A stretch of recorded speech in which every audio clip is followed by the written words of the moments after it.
നമസ്കാരം. റാഫ്റ്റോക്ക് ഫുട്ബോളിലേക്ക് അവർക്കും സ്വാഗതം. പോർച്ചുഗലിനെ ശരിക്ക് വിറപ്പിച്ച് വിട്ടു കൊളംബിയ. കളിയിൽ പക്ഷേ 90 മിനിറ്റും ക്രിസ്ത്യാനോ റൊണാൾഡോ കളിച്ചിരുന്നു.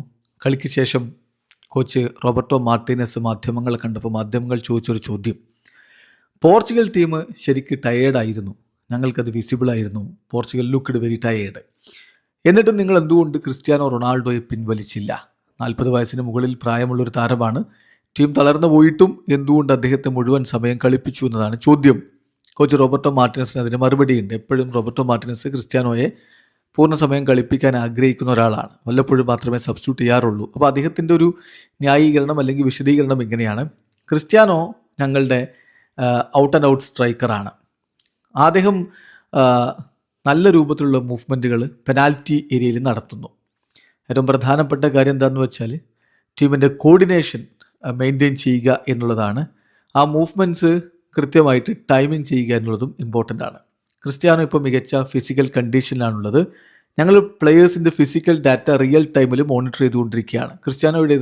ക്രിസ്ത്യാനോയുടെ ഡാറ്റ വളരെ മികച്ചതായിരുന്നു, നല്ല നമ്പേഴ്സ് ആയിരുന്നു. അപ്പം ഇനി ഞങ്ങൾക്ക് 4 ദിവസത്തെ സമയമുണ്ട് റിക്കവർ ആകാൻ. എല്ലാ താരങ്ങളെയും ഞങ്ങൾ സെയിം സ്റ്റാൻഡേർഡ്സ് വെച്ചിട്ടാണ് മോണിറ്റർ ചെയ്യുന്നത്. സോ ക്രിസ്ത്യാനോക്ക് ഫിസിക്കലി പ്രശ്നങ്ങൾ ഉണ്ടായിരുന്നില്ല, അതുകൊണ്ടാണ് അദ്ദേഹത്തെ 90 മിനിറ്റും കളിപ്പിച്ചത് എന്നാണിപ്പോൾ കോച്ച് റോബർട്ടോ മാർട്ടിനസ് നൽകുന്ന വിശദീകരണം. അതുപോലെ തന്നെ ടീമിലെ മാറ്റങ്ങളെക്കുറിച്ചൊക്കെ അദ്ദേഹത്തോട് ചോദ്യം വരുന്നു. അതായത് പ്രധാനപ്പെട്ട ഒരു ചോദ്യം എന്ന് പറഞ്ഞാൽ, എന്തുകൊണ്ടാണ് ജാവോ നവസിനെ സ്റ്റാർട്ടിംഗ് 11 നിന്ന് ഒഴിവാക്കിയത്? ആ ചോദ്യം വരുമ്പോൾ അദ്ദേഹത്തിന് അതിനും മറുപടിയുണ്ട്. അതിന് അദ്ദേഹം പറയുന്ന മറുപടി എന്ന് പറഞ്ഞാൽ, നമ്മൾ വേൾഡ് കപ്പിലെ വിജയമാണ് ഫോക്കസ് ചെയ്യുന്നത്. അപ്പോൾ നമുക്ക് ഓരോ മത്സരത്തിലും ഇങ്ങനെ ഗ്രോ ചെയ്ത് വരണം. ഇപ്പോൾ എല്ലാ മത്സരങ്ങളും നമുക്ക് 3-0 വിജയിക്കാനുള്ളതല്ല. അങ്ങനെ എല്ലാം വിജയിക്കുക എന്നുള്ളത് ഫുട്ബോളല്ല. ഇന്ന് ഒരു ഡിമാൻഡിങ് ഗെയിമായിരുന്നു. അതുപോലെ തന്നെ വളരെ ഡിഫിക്കൽട്ടായിട്ടുള്ള വെതർ കണ്ടീഷനായിരുന്നു. ഒരു സൗത്ത് അമേരിക്കൻ ടീമിനെതിരെ അവർ നന്നായിട്ട് ഡ്യുവൽസൊക്കെ നടത്താൻ ആഗ്രഹിക്കുന്ന ഒരു സൗത്ത് അമേരിക്കൻ ടീമാണ്. അപ്പോൾ നമ്മൾ ഒരുപാട് സഫർ ചെയ്യേണ്ടതുണ്ടായിരുന്നു. സോ ഗെയിം ഒരുപാട് ഓപ്പൺ അപ്പ് ആയിരുന്നു. അതുകൊണ്ട് തന്നെ നമുക്ക് ആ രൂപത്തിൽ മുന്നോട്ട് പോകാൻ താല്പര്യമുണ്ടായിരുന്നില്ല. സോ അതുകൊണ്ട് തന്നെ ചില ഏരിയകളിൽ ഡിഫെൻഡ് ചെയ്യാൻ ഗ്രേറ്റ് ഇൻറ്റൻസിറ്റിയിൽ ഡിഫെൻഡ് ചെയ്യേണ്ടതുണ്ടായിരുന്നു. ഡിയാഗോ കോസ്റ്റ വളരെ മികച്ച രൂപത്തിലുള്ള പെർഫോമൻസ് ഒക്കെ നടത്തി. ഇത് ഞങ്ങൾക്കൊരു വാല്യുബിൾ ടെസ്റ്റ് ആണെന്നാണ് ഞാൻ കാണുന്നത്. ജാവോ നവസിനെ കളിപ്പിക്കാതിരുന്നത്, സ്റ്റാർട്ട് ചെയ്യിക്കാതിരുന്നത് തീർച്ചയായിട്ടും ഈ ഗെയിം അങ്ങനെയാണ് ആവശ്യപ്പെടുന്നത്.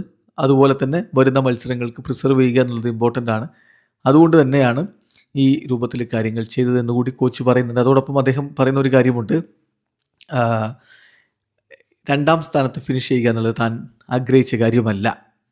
ഓപ്പണൻസ് അവരുടേതായിട്ടുള്ള ലക്ഷ്യങ്ങൾ വെച്ച് കളിച്ചു. നമ്മളിനി ക്രൊയേഷ്യക്കെതിരെ കളിക്കാൻ ടൊറൻറ്റോയിലേക്ക് പോകുന്നു. സോ നമ്മളിപ്പോൾ ഒരു ഗ്രൂപ്പിൽ വിജയിച്ചു എന്നുള്ളത് കൊണ്ട് പ്രത്യേകിച്ച് അഡ്വാൻറ്റേജ് ഒന്നും ലഭിക്കാനില്ല എന്നാണ് കോച്ച് പറയുന്നത്. വീഡിയോ അവസാനിക്കുന്ന ഫുട്ബോൾ ലോകത്ത് കൂടുതൽ വിശേഷങ്ങളുമായി റാഫ്റ്റോക്സ് വീഡിയോ എത്താം.